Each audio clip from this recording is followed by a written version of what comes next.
ಗಲಾಟೆ ಆದ ತಕ್ಷಣವೇ ನಮ್ಮ ಶಾಸಕರಾದ ಹರೀಶ್ ಅಣ್ಣವರು ಮತ್ತು ನಾವು ನಮ್ಮ BJP ಮುಖಂಡರೆಲ್ಲರೂ ರಾತ್ರಿ ಏನು ಎಮರ್ಜೆನ್ಸಿ ವಾರ್ಡಿಗೆ ಹೋಗಿ ಅವ್ರನ್ನ ಪೊಲೀಸ್ ಯಾರಿಗೆ ಹೊಡೆತ ಬಿದ್ದಿದೆ ಅವ್ರನ್ನೆಲ್ಲ ಮಾತಾಡಿಸಿ ಅಲ್ಲಿಯ ಡಾಕ್ಟ್ರುಗಳಿಗೆ ಅವರ ಸ್ಥಿತಿಗತಿಗಳನ್ನು ತಿಳ್ಕೊಂಡು ಸಾಂತ್ವನವಾಗಿರ್ತಕ್ಕಂಥದ್ದು ಕೂಡಲೇ ಹೆಚ್ಚಿನ ಚಿಕಿತ್ಸೆ ಇದ್ದರೆ ಅವರಿಗೆ ಬೇರೆ ಕಡೆ ಚಿಕಿತ್ಸೆ ಕೊಡಿಸ್ಬೇಕು ಅಂತಕ್ಕಂಥದ್ದನ್ನು ನಮ್ಮ ಶಾಸಕರು ಆಗ್ರಹ ಮಾಡಿದರು.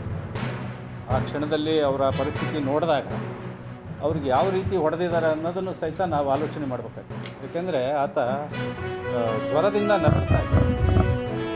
ಸುಮ್ಮನೆ ಏನೋ ಒಂದಿಷ್ಟು ಹೊಡೆತ ಬಿದ್ದಾಗ ನಾಟಕ ಮಾಡಿ ಮಕ್ಕಳದ್ದು ಬೇರೆ, ಆದರೆ ಅವರಿಬ್ಬರು ಸಹಿತ ವಿಪರೀತ ಜ್ವರದಿಂದ ನರಳ್ತಾ ಇದ್ರು. ಆ ರೀತಿ ಹೊಡೆದಿದ್ದಾರೆ ಅಂದರೆ ಅವರು ಯಾವ ರೀತಿ ಗುಂಡಾವರ್ತನೆಯನ್ನು ತೋರಿದ್ದಾರೆ ಅಂತಕ್ಕಂಥದ್ದು ನಾವೆಲ್ಲರೂ ಸಹಿತ ಇವತ್ತು ಯೋಚನೆ ಮಾಡಬೇಕಾಗಿದೆ.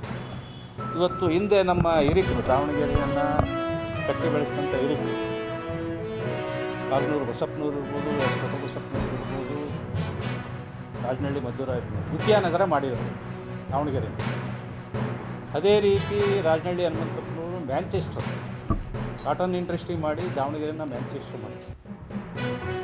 ಅದೇ ರೀತಿ ಇವತ್ತು ಶಾಮನೂರು ಶಿವಶಂಕರಪ್ಪ ಅವರು ತೀರ್ಕೊಂಡಿದ್ದಾರೆ. ಅವ್ರ ಬಗ್ಗೆ ಮಾತಾಡೋದು ಅವ್ರ ಮಗ ಏನು ರಾಜಕೀಯಕ್ಕೆ ಎಂಟ್ರಿ ಕೊಟ್ಟ ಮೇಲೆ ದಾವಣಗೆರೆನ ಗುಂಡಾನಗರ ಮಾಡಿದ್ದಾನೆ ಅಂದರೆ ಅದು ತಪ್ಪಾಗಲಿಕ್ಕಿಲ್ಲ ಅಂತಕ್ಕಂಥ ಮಾತನ್ನು ಈ ಸಂದರ್ಭದಲ್ಲಿ ನಾನು ಹೇಳಲಿಕ್ಕೆ ಮಾಡಿದ ಗೂಂಡಾಗಳಿಗೆ, ದಕ್ಷ ಅಧಿಕಾರಿಗಳ ಮೇಲೆ ಹಲ್ಲೆ ಮಾಡಿದ ಗೂಂಡಾಗಳಿಗೆ, ದಕ್ಷ ಅಧಿಕಾರಿ ಮೇಲೆ ಹಲ್ಲೆ ಮಾಡಿದ ಗೂಂಡಾಗಳಿಗೆ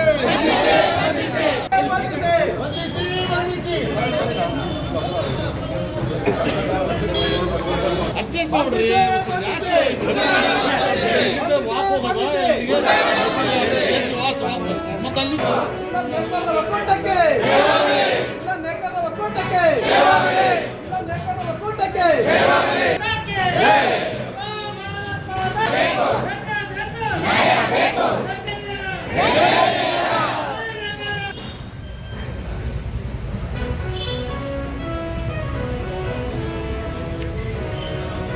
ಒಂದು ಮೆಮೊರಾಂಡಮ್ ಕೊಟ್ಟು ನಾವು ಪ್ರತಿಭಟನೆಯನ್ನು ಅಲ್ಲಿಗೆ ಮುಕ್ತಾಯಗೊಳಿಸೋಣ.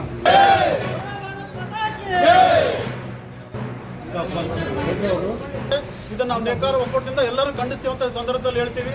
ಜೊತೆಗೆ ನಮ್ಮ ಮೇಡಮ್ ಅವರು ಏನು ಡ್ಯೂಟಿ ಮಾಡ್ತಾ ಇದ್ರು ಆ ಸ್ಥಳದಲ್ಲಿ ಯಾರ್ಯಾರಿದ್ರು ಅವರೆಲ್ಲರನ್ನೂ ಬಂಧಿಸಿ ಶಿಕ್ಷೆಗೆ ಒಳಪಡಿಸಬೇಕು ಅಂತ ಹೇಳಿ ನಾವು ನೇಕಾರರು ಒಕ್ಕೂಟದಿಂದ ಒತ್ತಾಯ ಮಾಡ್ತೀವಿ.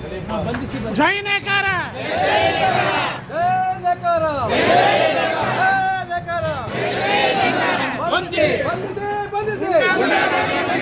ಪ್ರಾಮಾಣಿಕ ಅಧಿಕಾರಿ ಗಾಯತ್ರಿ ಅವರ ಮೇಲೆ ಹಲ್ಲೆ ಮಾಡಿದ ಗುಂಡಗಳನ್ನ, ಪ್ರಾಮಾಣಿಕ ಅಧಿಕಾರಿ ಗಾಯತ್ರಿ ಅವರ ಮೇಲೆ ಹಲ್ಲೆ ಮಾಡಿದ ಗುಂಡಗಳನ್ನ